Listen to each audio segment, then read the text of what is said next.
Okay, so we are going to talk about cells, or actually different types of cells.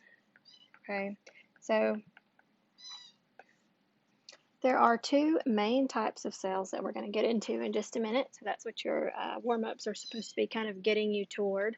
But before we talk about the different types of cells, I want to just kind of briefly look at maybe some of the things that you named that you could remember parts of cells. Okay, so lots of times kids will say, well, I remember that, excuse me, cells have a cell wall, right? Or that cells have ribosomes, and sometimes they want to say ribosomes, right?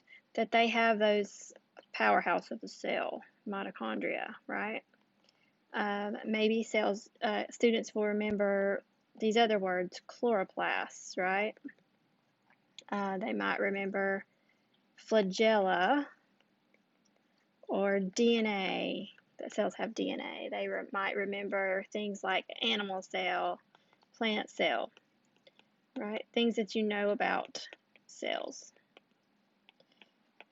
They might remember a word like cytoplasm. Okay, so these are just some of the things that you may remember from previous biology or science classes, like middle school science classes, for example. So let's look at this list and see if we can pick out, do all cells, every single cell that exists, does every cell have all of these things? So obviously every cell is not going to be a plant cell or an animal cell, but are all cells going to have cell walls, for example? Okay, so those are the things we're going to kind of be looking at today to try to figure out what are the structures that all cells do have. So we're going to be filling in your Venn diagram, and the center we're going to put, or as your title, types of cells, okay? And you know how a Venn diagram works, right? So in the middle are the things that these two cell types are going to have in common. So all cells are going to have the stuff listed there in the center. And you probably have already figured out that our two cell types are prokaryotic cells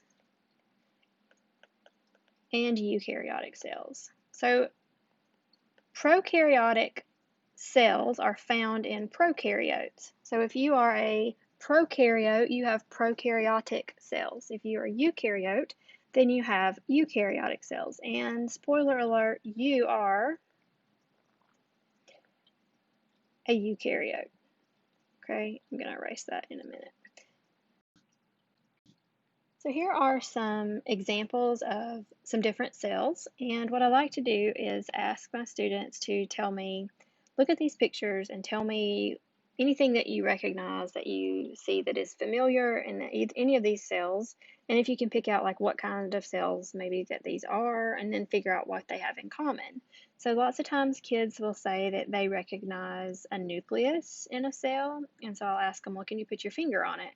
So they might say, yeah, sure. This is a nucleus right here. Oh, and there's another one over here. Then I'll say, well, is that exactly the same? Maybe not. So they might actually be able to find a nucleus there and a nucleus here. So then we say, well, let's look at this other cell over here on the other side. What do you notice about it? Does it have that nucleus like you're talking about in these other two cells? And it doesn't. But it does have this little squiggle, and this is not to scale. This cell would actually be much smaller, but I blew it up so we could see it a little bit better. So this little squiggle in here is very much like these little squiggles over here in the nuclei of these bigger cells. So you have a very complex cell here. That's a highlighter, sorry. And a very complex cell over here. And then this one is much less complex, right? You've got a nucleus in both of those, right? No nucleus here, okay? So just to kind of give you an idea of what these different kinds of cells look like, you have a eukaryotic cell here that has all these different cell parts, right? And a eukaryotic cell here with all these different things within the cell. And then you have a prokaryotic cell over here that is much less complex. come back to our Venn diagram, we can start to fill in a little bit, and we can see, okay, what are the characteristics that all cells are going to have? So all of those cells have those little squiggles in there, either within the nucleus or just kind of floating freely. And those little squiggles are the DNA of a cell. So every cell, no matter whether it's prokaryotic or eukaryotic, has DNA. Every cell also has the goopy stuff that all the cell parts are kind of floating around in, and that's called cytoplasm. All cells also require some sort of a container, a membrane around the outside of the cell to hold everything in and separate the inside of the cell from the outside. That's called the cell membrane. All cells also have those tiny little dots that you may have noticed in the picture, and those are called ribosomes. Ribosomes make proteins. Proteins are very important to living things to be able to carry out their functions. So now that we know what every single cell is going to have in common, let's look at how they're different. So I'm going to give you a little trick for how to remember this. Prokaryotes have no nucleus. They have DNA, but that DNA is not contained within a nucleus. The other difference is that prokaryotic DNA is a circle. It's circular, whereas eukaryotic DNA is linear. There's distinct linear chromosomes. So while prokaryotes have no nucleus, eukaryotes do have a nucleus.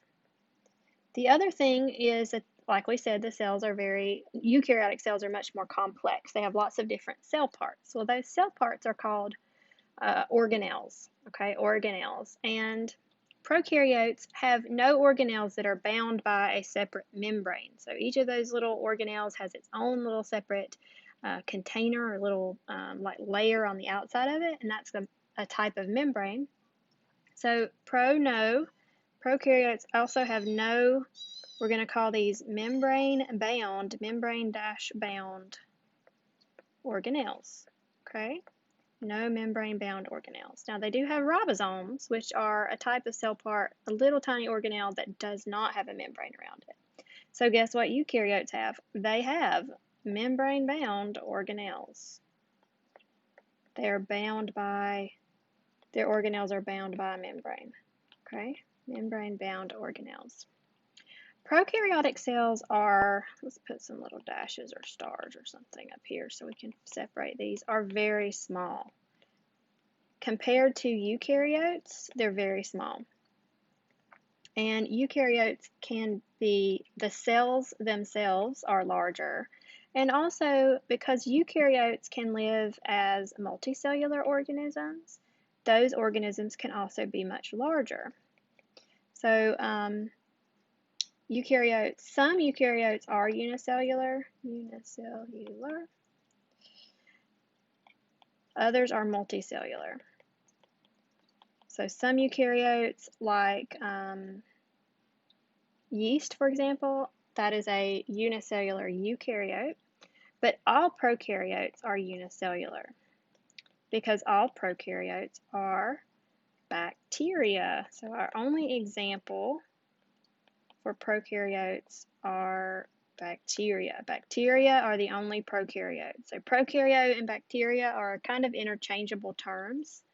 So our examples for eukaryotes, if it's not bacteria, it's a eukaryote. So everything except for bacteria. So let's see if we can remember those kingdoms of organisms other than bacteria. So bacteria are prokaryotic. Eukaryotes are going to include plants, everything else, animals, fungi, and protists.